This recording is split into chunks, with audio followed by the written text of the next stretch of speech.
प्यारे बच्चों नमस्कार। आज के इस वीडियो में हम पढ़ेंगे एनएमएमएस एग्ज़ाम 2019 के जो सेट है उसके साइंस और एसएसटी के जो प्रश्न हैं उनको हम आज हल करेंगे। देखिए, पहला प्रश्न है, निम्नलिखित में से प्राकृतिक खाद है। प्राकृतिक खाद जो है वो है वर्मी कंपोस्ट। वर्मी कंपोस्ट जो है कैसी खाद है? प्राकृतिक खाद। जीव जंतु एवं पेड़ पौधों की ऐसी प्रजातियां जिनका कोई भी प्रतिनिधि वर्तमान में जीवित नहीं है कहलाते हैं। जो वर्तमान में जीवित नहीं है उनको विलुप्त प्रजाति कहते हैं। क्या कहते हैं? विलुप्त प्रजाति। नेक्स्ट क्वेश्चन है, रुधिर का लगभग कितना भाग रुधिर कणिकाओं से बना होता है? तो रुधिर का 40% भाग रुधिर कणिकाओं से बना हुआ होता है। सर्दी जुकाम का संचरण करने वाला वायरस है। सर्दी जुकाम का जो संचरण करने वाला वायरस है वो है राइनो वायरस। कौन सा है? Rhino virus. पादपों में जल का परिवहन होता है। पादपों में जल का परिवहन जाइलम के द्वारा होता है। देखो, जल का परिवहन होता है जड़ों से ऊपर पत्तियों की ओर, तो जाइलम से होता है। और जो भोजन जो होता है ना, वो होता है पत्तियों से जड़ों की ओर, वो होता है फ्लोएम द्वारा। नेक्स्ट क्वेश्चन है, 5 जून को कौन सा दिवस मनाया जाता है? तो 5 जून को विश्व पर्यावरण दिवस मनाया जाता है। नेक्स्ट क्वेश्चन, स्कर्वी रोग किस विटामिन की कमी से होता है? तो ये विटामिन सी की कमी से होता है। विटामिन सी की कमी से स्कर्वी रोग होता है। निम्नलिखित में से किस अंग की भीतरी सतह पर रसांकुर पाए जाते हैं? तो ये क्षुद्रांत्र जो होता है इसकी भीतरी सतह पर रसांकुर पाए जाते हैं। नेक्स्ट क्वेश्चन है, निम्नलिखित में से कौन सा हार्मोन हमारे रुधिर में कैल्शियम के स्तर को नियंत्रित करता है? तो जो कैल्शियम के स्तर को नियंत्रित करता है वो हार्मोन है पैराथायराइड। कौन सा है? पैराथायराइड। मेंढक के हृदय में होते हैं। तो मेंढक के हृदय में 2 आलिंद और 1 नीले। 2 आलिंद होते हैं और 1 नीले होता है। नेक्स्ट क्वेश्चन है, मछलियों में पानी में तैरने या गति करने के लिए कौन से अंग सहायता करता है? तो जो मछलियों में तैरने में, पानी के अंदर जो तैरने में सहायता करता है वो है फिन्स। क्या है? फिन्स। नेक्स्ट क्वेश्चन है, जोंक किस अंग से श्वसन करता है? तो जोंक जो है वो त्वचा से श्वसन करता है। नेक्स्ट क्वेश्चन है,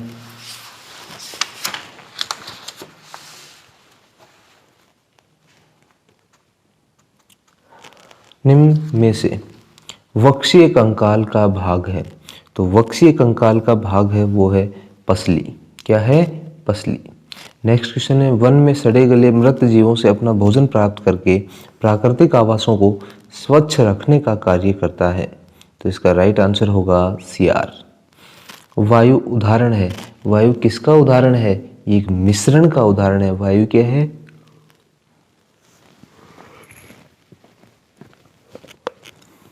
वायु एक मिश्रण है। नेक्स्ट क्वेश्चन है, ठोस को गर्म करने पर तो वाष्प बन जाता है और वाष्प को ठंडा करने पर, तो ये जो विधि है इसको हम कहते हैं ऊर्ध्वपातन। ऊर्ध्वपातन विधि, सब्लिमेशन मेथड। निम्नलिखित में से, क्योंकि ये ठोस से सीधा वाष्प में चेंज हो रहा है, ठोस से नहीं, वैसे जनरली होता है कि ठोस से द्रव्य में और फिर द्रव्य से वाष्प में जाता है, लेकिन ये ठोस से सीधा ही वाष्प में कन्वर्ट हो रहा है, तो ये कौन सी मेथड हो गया? सब्लिमेशन मेथड, ऊर्ध्वपातन। नेक्स्ट क्वेश्चन है, निम्नलिखित में से अस्थायी परिवर्तन है? बर्फ का पिघलना, क्योंकि अगर बर्फ पिघल गई, जल बन गया, तो जल से वापस बर्फ बनाई जा सकती है, इसलिए ये अस्थायी परिवर्तन है, स्थायी परिवर्तन नहीं है। स्थायी परिवर्तन वो होता है, वो एक बार परिवर्तन होने के बाद उसको हम वापस कन्वर्ट नहीं कर सकते, लेकिन बर्फ अगर पिघल गई, पानी बन गया, तो हम पानी से वापस बर्फ बना सकते हैं। अगला प्रश्न है, लवण के जलीय विलयन विद्युत के सुचालक होते हैं। जो विलयन के लवण के जलीय विलयन होता है वो विद्युत का सुचालक। किस धातु का गलनांक सबसे कम होता है या बहुत कम होता है? तो वो है गैलियम। गैलियम का जो संकेत है इसको GA से लिखते हैं, capital G small a। Next question है, किस धातु को मिट्टी के तेल में डुबोकर रखा जाता है? किस धातु को मिट्टी के तेल में डुबोकर रखा जाता है? तो इसका राइट आंसर होगा सोडियम और पोटासियम। दो धातु ऐसी हैं जिनको मिट्टी के तेल में डुबोकर रखा जाता है। जो भी ऑप्शन होगा वो राइट कर देना, सोडियम भी और पोटासियम। सोडियम को Na से लिखते हैं, इसका संकेत Na है, और पोटासियम का K है। संश्लेषित रेशे का उदाहरण है, तो संश्लेषित रेशे का उदाहरण है वो है रेयान। संश्लेषित रेशे का उदाहरण क्या है? रेयान। CaCO3 को गर्म करने पर क्या बनता है?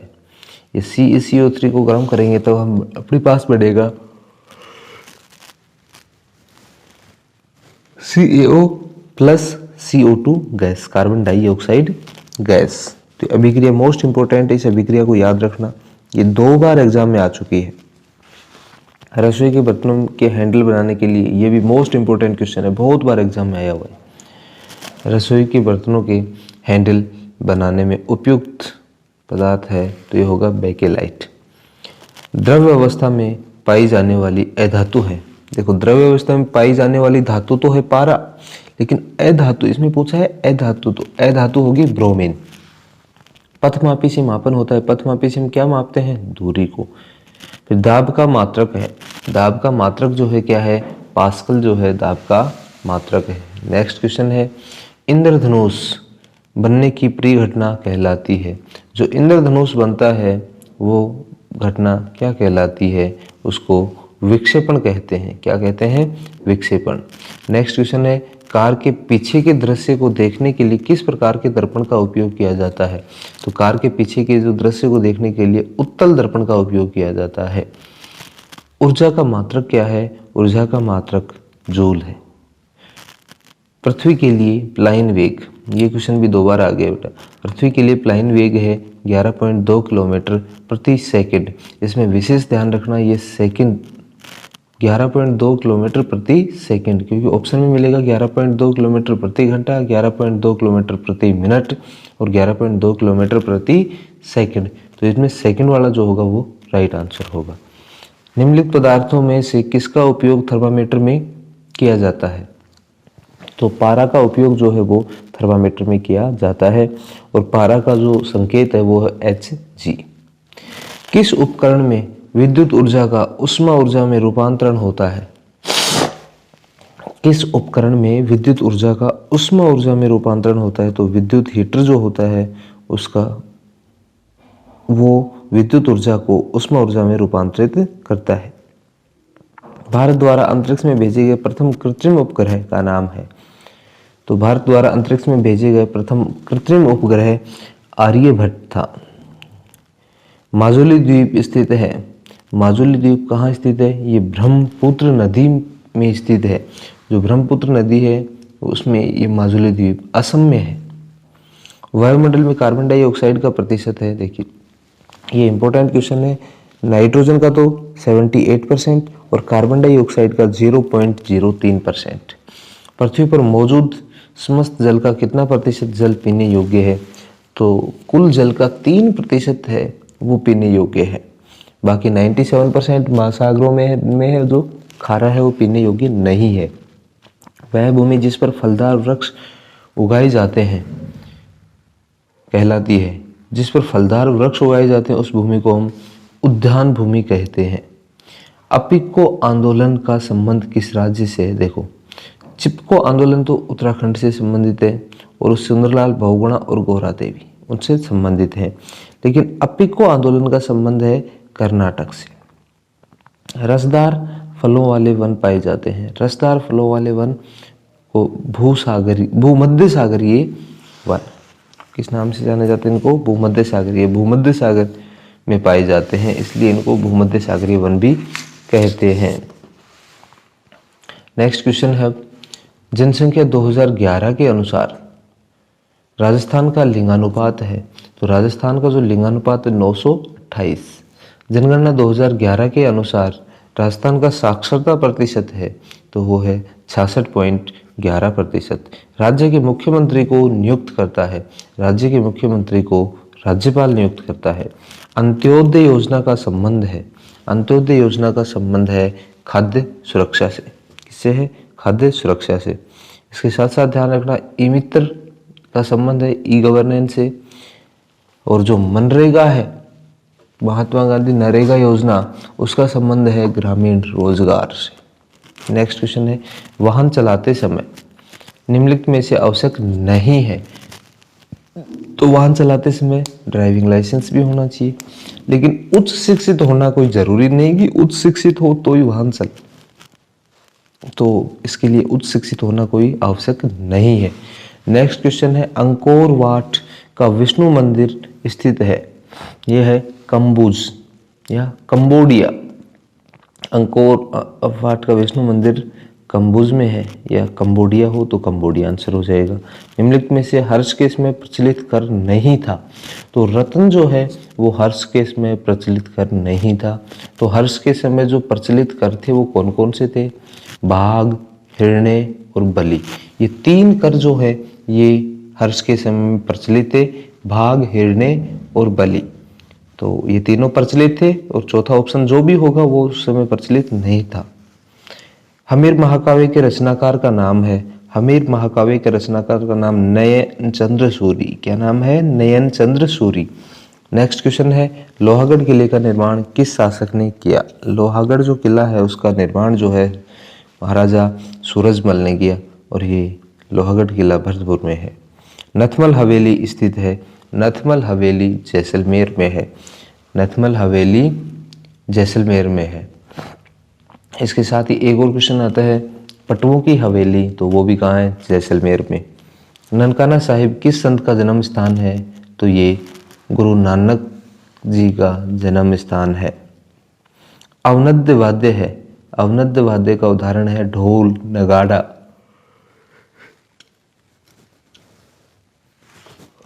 भारतीय मानक समय के रेखा किस नगर के पास होकर गुजरती है? तो ये इलाहाबाद से गुजरती है। जायद की फसल है तो तरबूज इसका राइट आंसर हो जाएगा। नेक्स्ट क्वेश्चन है, थार रेगिस्तान क्षेत्र में, थार रेगिस्तान क्षेत्र में पाई जाने वाली घास का प्रकार है। तो जो थार रेगिस्तान में पाई जाती है वो है सेवन घास। नेक्स्ट क्वेश्चन है, राजस्थान में जल विभाजक किस रेखा है? जल विभाजक रेखा है तो ये अरावली जो है ये जल विभाजक रेखा का काम करती है। निम्नलिखित में से धात्विक खनिज है, तो जो तांबा अयस्क है कैसा खनिज है? धात्विक खनिज है। इसमें और ऑप्शन थे अभ्रक, कोटा स्टोन, तो वो में धात्विक खनिज नहीं है, अधात्विक खनिज है, ग्रेनाइट। चलिए नेक्स्ट क्वेश्चन है, मानव विकास सूचकांक के आंकड़े जारी किए जाते हैं। तो मानव विकास सूचकांक के आंकड़े जो है यूएनडीपी जारी करता है, संयुक्त राष्ट्र विकास कार्यक्रम। नेक्स्ट क्वेश्चन है, भारतीय संविधान सभा के स्थायी अध्यक्ष थे। तो डॉक्टर राजेंद्र प्रसाद भारतीय संविधान सभा के स्थायी अध्यक्ष थे। 14 वर्ष से कम उम्र के बच्चों से खतरनाक कार्य नहीं कराया जा सकता। इसका संबंध है शोषण के विरुद्ध अधिकार, शोषण के विरुद्ध अधिकार। राष्ट्रपति के पद हेतु न्यूनतम आयु होनी चाहिए। तो राष्ट्रपति के पद हेतु न्यूनतम 35 वर्ष होनी चाहिए। प्लासी का युद्ध हुआ ये जून 1757 में हुआ था, प्लासी का युद्ध। नेक्स्ट क्वेश्चन है, 1857 की क्रांति के समय भारत के गवर्नर जनरल थे। तो भारत के गवर्नर जनरल थे लॉर्ड कैनिंग 1857 के समय। नेक्स्ट क्वेश्चन है, 1856 ईस्वी में विधवा पुनर्अधिनियम किसके प्रयासों से पारित किया गया? ये ईश्वर चंद्र विद्यासागर के प्रयासों से पारित किया गया। और इस टाइम पे ये जो विधवा पुनर्विवाह अधिनियम पारित हुआ उस समय गवर्नर जनरल लॉर्ड कैनिंग था और ये ईश्वर चंद्र विद्यासागर के प्रयासों से पारित हुआ। नेक्स्ट क्वेश्चन है, संपत्ति के निकास का सबसे पहले विरोध किया था। तो दादा भाई नौरोजी ने इसका सबसे पहले विरोध किया था। नेक्स्ट क्वेश्चन है, निम्नलिखित में से किस अधिनियम के तहत बर्मा को भारत से अलग किया गया था? तो यह है 1935 का अधिनियम। 1935 के अधिनियम के तहत बर्मा को भारत से अलग किया गया था। नेक्स्ट क्वेश्चन है इसमें,